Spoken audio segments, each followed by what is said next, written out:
पुरुषको पीडा न आमाले बुझ्छिन् न श्रीमतीले। घरको मूल स्तम्भ, सम्पूर्ण परिवारको आत्मा ऊ बुवाको रूपमा छाया जस्तो हुन्छ, छोराको रूपमा दायित्वको भारी बोकेको हुन्छ।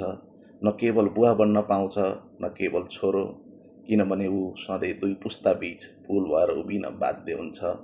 एकातर्फ आमाको आँखाको आशा, अर्कोतर्फ श्रीमतीको मनको अपेक्षा। तर त्यो पुरुष आफ्नै मन, आफ्नै चोटहरू उनीहरूको कहिल्यै बुझ्दैनन्। जब आमा र श्रीमती बीच भनाभन हुन्छ, त्यो भनाभन केवल शब्दको द्वन्द्व होइन, त्यो त उसको आत्मा छिरिने युद्ध हुन्छ।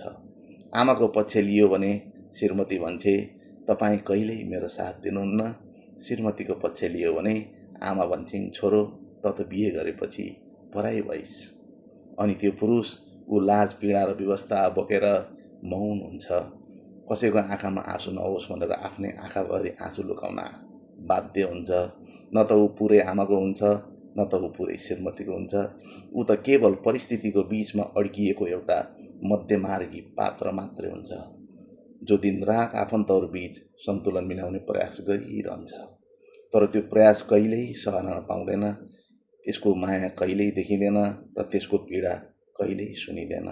मानिसहरू भन्छन् पुरुष त बलियो हुन्छ, तर त्यो बलियो भनेको पुरुष प्रत्येक रात चुपचाप रुन्छ, सुत्ने बेलामा सिरानीमा मुख गाडेर म के गरौँ भन्ने प्रश्नहरूसँग युद्ध गरिरहेको हुन्छ। ऊ चाहन्छ उसको आमा पनि खुसी हुन्, उसको श्रीमती पनि सम्मानित हुन्, तर उसलाई थाहा छ कि युद्ध जित्न होइन, सिर्फ सहनु पर्ने मात्रै हो। पुरुष रोइदिन्छ भने समाज भन्छ यो कमजोर छ, तर पुरुष मौन रहन्छ भने समाज भन्छ यो पत्थर दिलको छ। अनि यसरी नै एउटा पुरुष दिन प्रतिदिन भित्रभित्र टुक्रिँदै जान्छ अनि कुनै दिन पूर्ण रूपमा मौन हुन्छ र जहाँ उसलाई कसैले सम्झन्छ न कसैले सोध्छ न कसैले तिमी ठिक छौ भनेर भन्छ। साँच्चै भन्नुपर्दा पुरुषको पीडा न आमाले बुझ्छिन्, न श्रीमतीले, न समाजले स्वीकार्छ, न ऊ आफैले खुलेर बोल्न पाउँछ।